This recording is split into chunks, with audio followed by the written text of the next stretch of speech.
Pak Sumerte Rahajang Mawali sapunapi gatre tiang becik-becik niki. Napi topik sane mangkin. Niki topiknya sembahyang PS berdoa.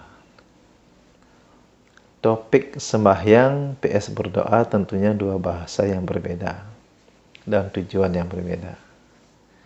Benar sekali niki Pak Mang. Nah, kalau kita di Hindu, kita mengenal sembahyang. Kalau kita di Hindu, sangat berbeda. Jelas dari segi bahasa, antara sembahyang dan berdoa niki jelas sangat berbeda. Tapi kalau kita di Hindu lebih mengenal istilah sembahyang. Nah, semeton sami puniki sampun uning disajar uning napi makna daripada sembahyang. Nah, kalau berdoa itu identik dengan keyakinan lain. Kalau berdoa kita menggunakan bahasa biasa. Nah, kalau sembahyang, kalau kita di agama Hindu lebih identik kita menggunakan mantra. Ini satu perbedaan. Nah, sembahyang, jadi asal ini akar katanya ada dua, sembah dan hyang. Jadi sembah nike memuja atau menyembah, hyang nike sebutan dari Tuhan itu sendiri yang maha gaib. Berarti kita memuja atau menyembah yang widi. Nah, kalau berdoa itu identik dengan pengharapan. Identik dengan pengharapan. Nah, jelas sekali dua kata ini sudah sangat berbeda tujuan. Ya. Kalau kita di agama Hindu, lebih seringlah kita sembahyang ketimbang kita berdoa. Jadi berdoa itu identik dengan pengharapan.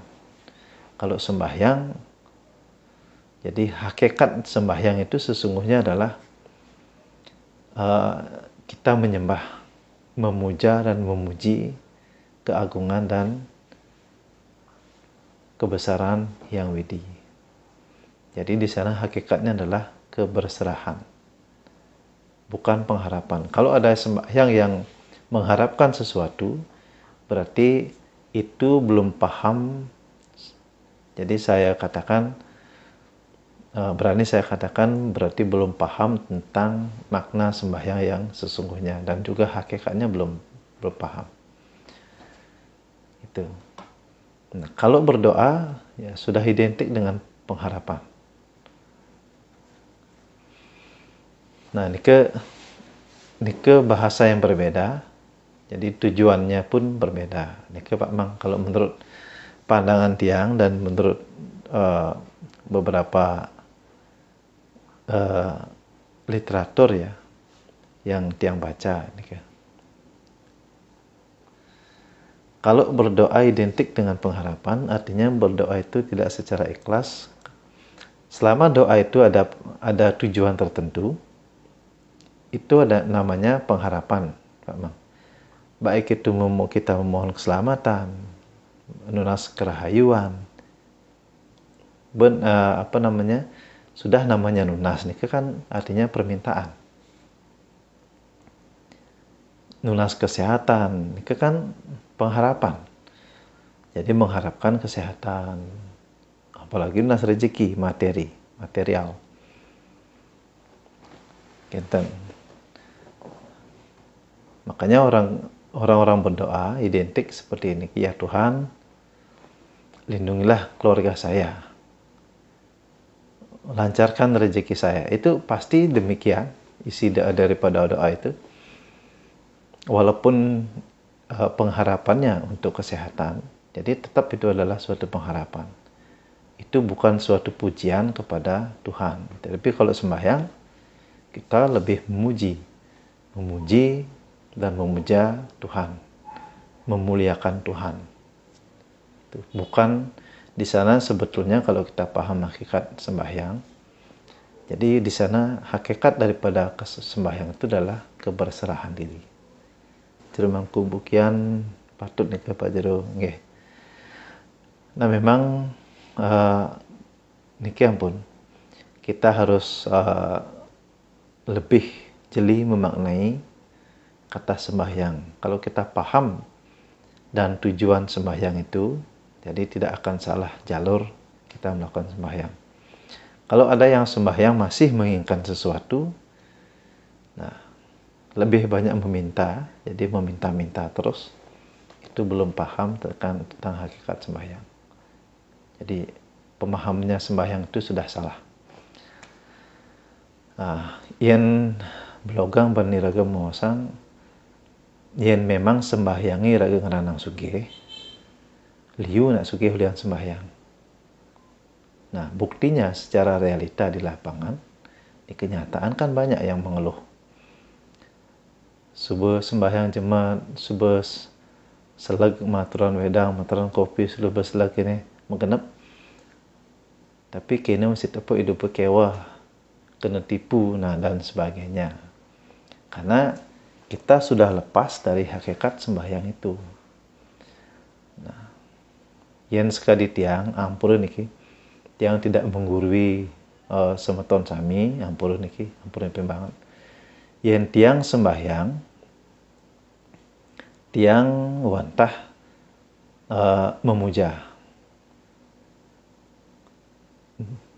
Ida Sang Hyang Widi, kemudian selanjutnya tiang serahkan semuanya. Tiang susrahang dewek tiang niki, jiwa dan raga tiang susrahang majang Ida Sang Hyang Widi, Ida Betara Sami, Ida Betara Susunan, punapi je patotne sesuai dengan karma tiang, sesuai dengan kehendak beliau, napi je patotne apapun yang terjadi. Itu. Nah, yen konewen benjang besok tiang harus dipanggil, silakan. Nah, niki kalau tiang sembahyang, kalau sembahyang tiang seperti itu, karena pengalaman tiang yang mengajarkan pada akhirnya tiang berserah diri sepenuhnya. Dan pengalaman.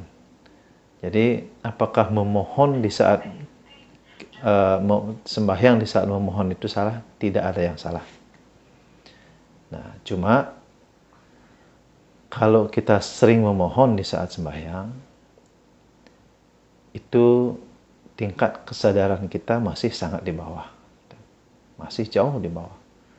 Apalagi yang sudah belajar memahami atau mendalami spiritual.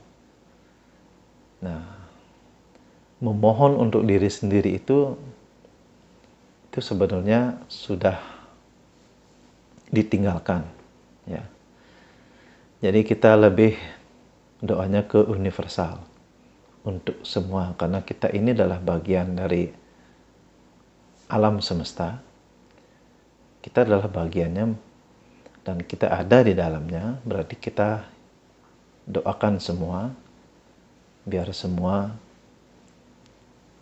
ikut berbahagia. Nah, ini hakikat kalau sembahyang. Nah, kita yang banyak temui ketika sembahyang ini banyak sekali permohonannya. Karena tiang pun pernah mengalami seperti itu. Ya, karena tiang juga belum paham. Nah, kaden tiang ini sembahyang, jemaat sembahyang ini mengkade tiang suge, mengkade hidupnya terangkat. Nah, ternyata setelah mendapatkan mengalami masalah, dari masalah itulah kita belajar. Dan pada akhirnya tiang memilih jalan berserah diri. Jadi sejak saat itu mungkin kurang lebih 15 tahun tiang sama sekali tidak pernah memohon napi.